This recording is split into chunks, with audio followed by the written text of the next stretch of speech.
Welcome back, everybody. Gaming Grandpa here, doing my first ever season wrap-up for Austin Football Club. Now, as you can tell, we were the winners of the MLS. We did win the Supporters Shield, even though it doesn't say anything in FIFA about that. That meant we had the best record overall between both conferences in the league. We had the best record. So that is a good, tremendous achievement right there in itself. But we did win the cup. Yay!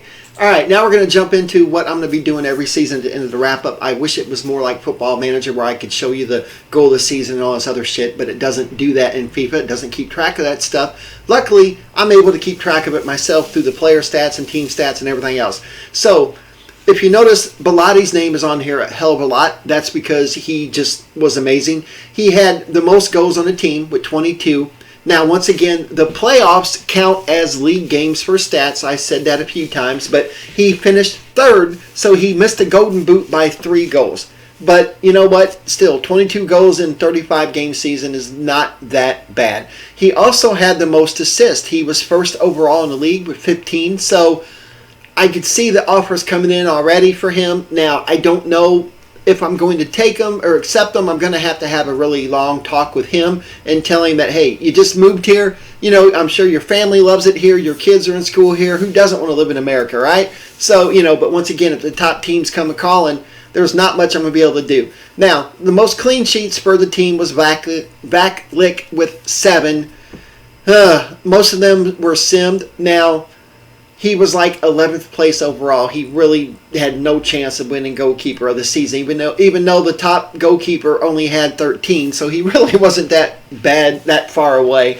Now, the most appearances for the team was Belotti with 35. There was a few that had 34 and 33, but the majority of them, were like in their 20s. Belotti did have 35. Now, surprisingly, the best average was Belotti at 7.6. Now, the top youngster had to be Mukoko. He had 8 goals, 6 assists, and 7.0 average rating for each match he played. So that was a tremendous effort for that young kid. And once again, I'm going to have trouble keeping him out of the starting lineup next season. But we'll see, and we'll breach that subject when the time comes. Now, the team MVP had to be Belotti. I mean, he led the team in goals and assists, in best average. So how can you not give him the team MVP? Now, I wish there was more stats I could show you, like the best goal of the season and different things like that. But unfortunately, I don't have a way of keeping track of that, because unless I record every damn goal and do it that way, which, you know what, I don't even want to get into that. Football Manager keeps track of that itself, and it also has the top 11, which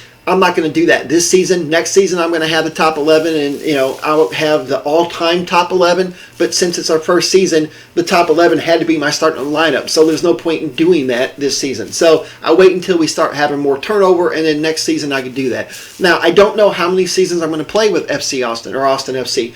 I initially wanted to do 20. However, we won the league. We won the, cup. We won everything that was possible to win this season. So I don't know. Like I said, I'm going to play a couple more seasons here and see how we do. If I win every year, every season, I'm going to probably just move on and see what I can accomplish in another country, hopefully England. But, I'll take anything. It would be kind of fun to have some postseason play other than the MLS playoffs. You know what I'm saying? I want international competition. So we'll see how that goes.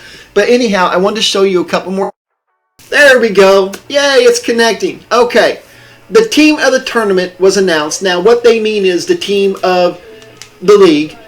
And if you notice, Belotti was in there for my striker, but he was the only one. And obviously, he was our team MVP, so I'm glad he did make it. But the thing that really, really, really pissed me off is this right here. I've only had 2 players named at the end of the month for Player of the Month. Belotti had it like the first month ever, and then Mukoko had it a couple months ago. But I have not had one player win at all. And we finished top of the league. We won the cup, and I have no players that have made the short list. I mean, come on. I haven't even won Manager of the Month. I mean, granted, I had a few months that really, really sucked.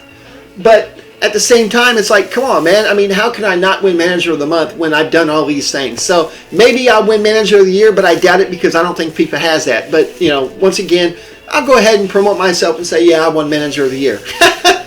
It just fucking sucks. But, whatever. Good job, Carranza. I mean, Philadelphia had, they did really well this year, but we kicked your butt. So I just don't understand it, And there his 26 goals, and Blotty had 22. So, we'll see what happens. Like I said, I have a huge break between now and the end of the year where there's absolutely nothing going on except me trying to figure out, better my roster and whatnot, but we'll see how things go. But anyhow, guys, that takes care of the first ever season wrap-up, and this is with Austin FC for 2022. So we're getting ready to start a new season, and I will be back. It might be a little while before I have another episode. I still have to post all these, so we'll see how it goes. But anyway, thanks for watching, guys, and stay tuned for more.